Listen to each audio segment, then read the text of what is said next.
grep-q Alaska states. What the? I know that pattern's in there. What if I try a pattern that I know is not in there? Austria states. Nothing.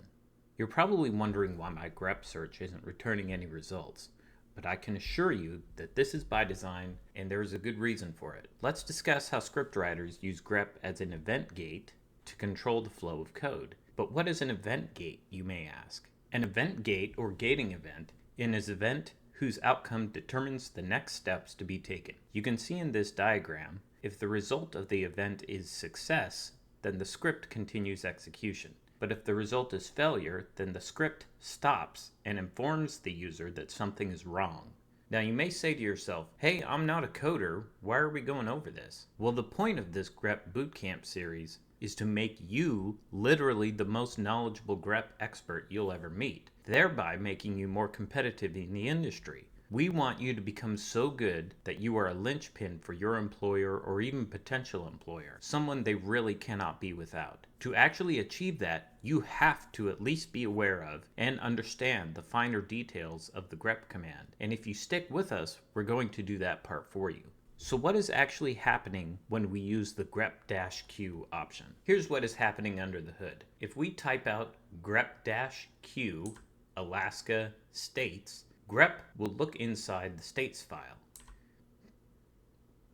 If grep finds the pattern Alaska in the file, grep will return a value of 0 to the calling program, which in our case, the calling program is bash itself, and 0 is a computer's way of saying success. However, the trick is that nothing is output to the screen, and this is on purpose so that people writing scripts can choose to either show their own custom message on screen if the pattern is found, or else show nothing to the user and simply continue executing the script. Here's another example. If we type out grep-q Austria states, grep will look inside the states file again, and since grep does not find the pattern Austria in the file, it will return a value of 1 to the calling program. Again, in our case, the calling program is bash itself, and the value of 1 is often a computer's way of saying failure. The trick here again is that nothing is output to the screen. This allows grep to quietly be that gating event, meaning the result of the grep search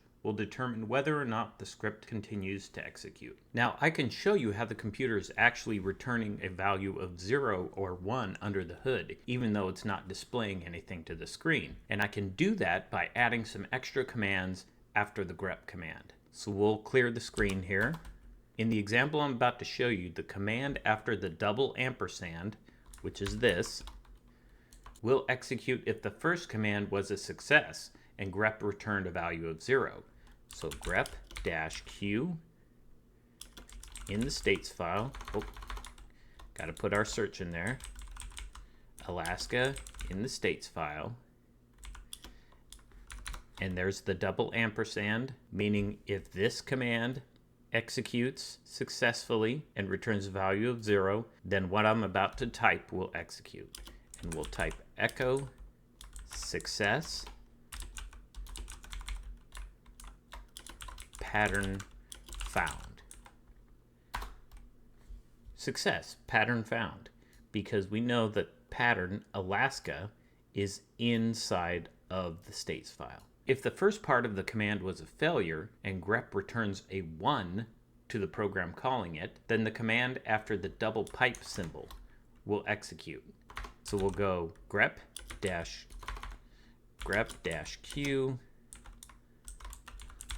We'll search Austria again because we know it's not in there.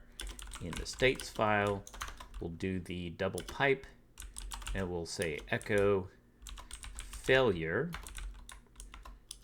pattern not found. And there we have it. Failure pattern not found, because the result of the grep search, the first part of this command, was a 1. The double pipe said, hey, the result of the first part of the command is a 1.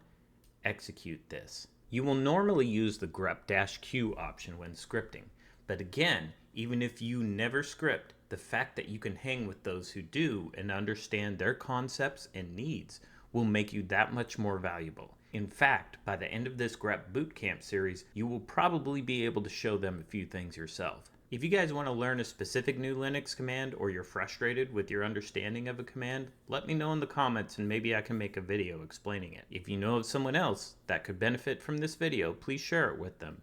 And thanks for hanging out with me.